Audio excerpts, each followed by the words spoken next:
Welcome back to Piston Power. Today, we're reviewing one of the quirkiest and most affordable four-wheelers on the road, the 2025 Bajaj Kt, often nicknamed the Cutie. It's compact, fuel-efficient, and built for the urban jungle. But is it practical enough for everyday use in 2025?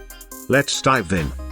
The Qt's design hasn't changed much, it's still small, boxy, and instantly recognizable.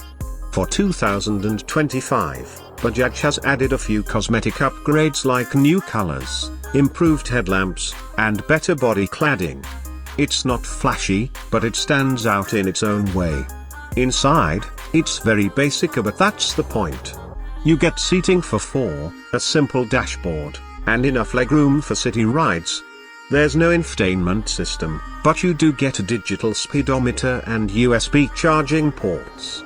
This is a vehicle made for function, not luxury. Under the hood, the 2025 Kt features a 216cc single-cylinder engine, available in petrol and CNG variants. It produces around 13 horsepower, which may sound small, but in a vehicle this light, it's surprisingly nimble.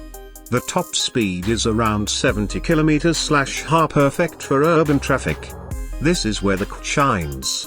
With mileage figures of up to 35 km/l on petrol and over 40 km/kg on CNG, it's one of the most fuel-efficient four-wheelers in the country.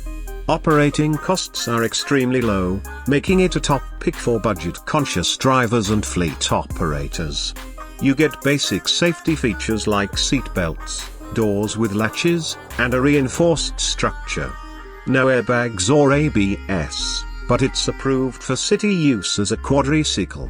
It's commonly used for local transport, delivery, and even ride-share in some areas. If you're looking for an affordable, compact, and ultra-efficient vehicle for city commuting or business use, the Kt still makes sense. It's not a car, it's a step above a three-wheeler, and that's exactly where it excels. Pros. Extremely fuel-efficient. Compact and easy to park. Great for last-mile delivery and urban mobility. Cons. Limited speed and power. Very basic features. Not suitable for highways. Is currency. That's all for the 2025 Bajaj Kt review. What do you think about this city cutie? Let us know in the comments, and don't forget to like, share, and subscribe to Piston Power for more real-world reviews.